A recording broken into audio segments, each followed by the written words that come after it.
Some nice black-eyed Susans here. Could be brown-eyed Susans as well. We've turned entire hillsides around and taken them from an old horse pasture, very few species out there, and after about 15 years of burning it and thinning the stand, we have a nice oak savanna with lots of pollinators in the understory.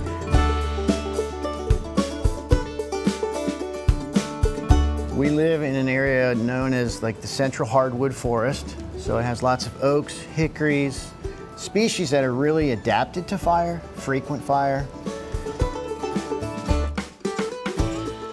This tree started growing here, and at about its first 15, 20 years, it experienced a fire scar.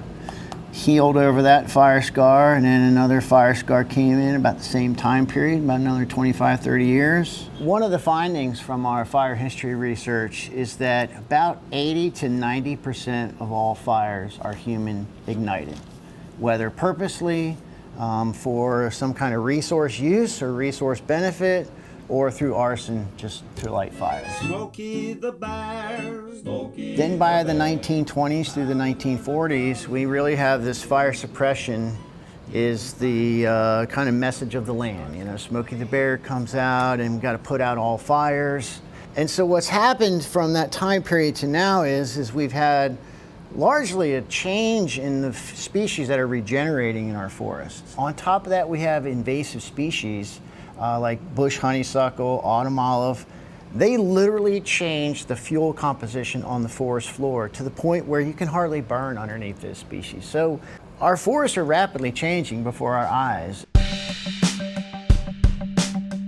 2000, I was second year here. I had one of my first grad students, her name was Beth Davis, young lady from up around Charleston, Illinois. So when she came here, we started talking. So we got this idea of we need a prescribed burning program here. If people are going to learn, they need to learn firsthand. She's like, you know, why don't we just start like a fire crew here? We're the FireDawgs, and we spelled it DAWGS on purpose. And we started teaching spring break 2001. It was the first year we taught fire. Because we wanted this to be different. We wanted people to get that feel of being on a fire crew, you know, and being in the trenches and being a little bit tough and rough. And it's a great way for our students to get the foot in the door when they get out of here to get either a federal or a state job. Good to see you. Well, how'd you find the place? Just followed your nose. Off the Ava Blacktop.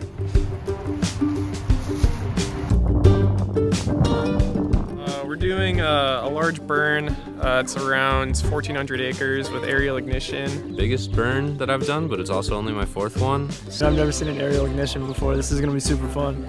We call it a cross-boundary burn because we have private land, state land, and national forest property included in this burn. I'm excited to see the helicopter ignite.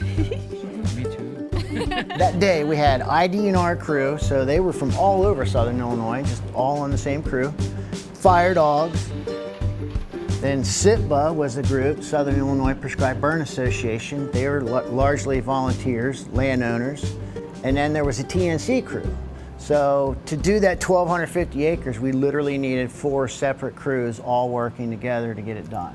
We'll do a quick brief here. We'll go over the weather, do crew assignments. Basically, we have a safety briefing, and during that safety briefing, the incident commander lays out for the different crews where those crews will be.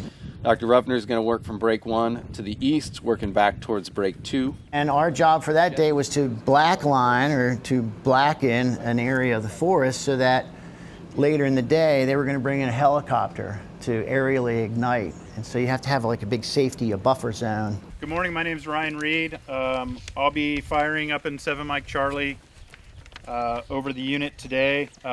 We can burn in places where it's hard or unsafe for people to get into on the ground, and we can also expedite burns. We can move a lot faster in an aircraft than you can walking across the ground. Down one line and go fill it up. You can bring a fire down there if you want. It will kill me.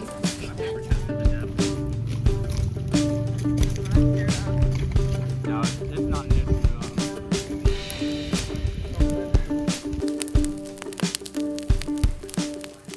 Generally, there's only a couple of different ways to burn it, safely. Light it at the top of the hill so that it backs safely down slope, down towards the creeks.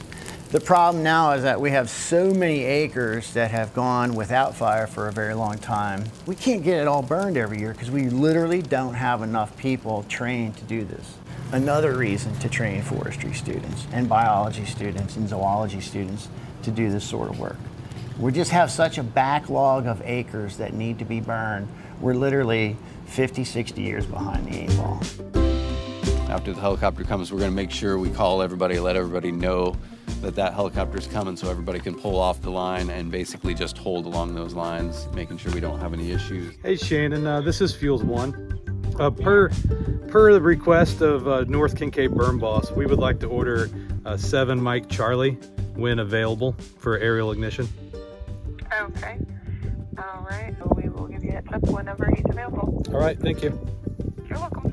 Everybody calls them ping pong balls, but they're just a plastic sphere called a PSD, plastic spherical device. And on the inside, it has potassium permanganate. And when it is ejected from the machine, it is injected with a few molecules of polyethylene glycol. So when that hits the ground, basically you have a little ball of fire. With you guys putting a perimeter around the edge of the unit, I'll have a really good smoke indication of where those lines are in the unit. Especially with hand lines, it's hard to see from the air until I can get oriented, but the smoke works really well.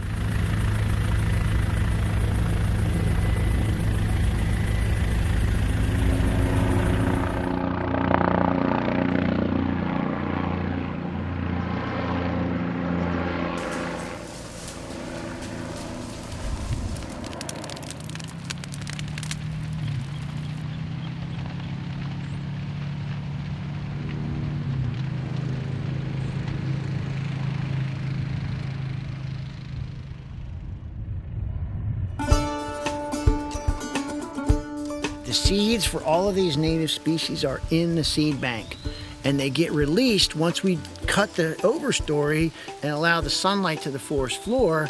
Those seeds are then stimulated by that sunlight, and we have this wonderful native prairie right here on the site, and we've not planted anything here. This is all from the buried seed bank. It's a great success story, I believe.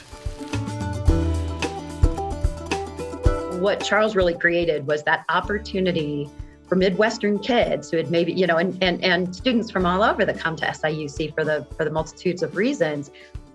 He gave them the opportunity to have that practical experience and see fire firsthand. And that opportunity didn't exist before.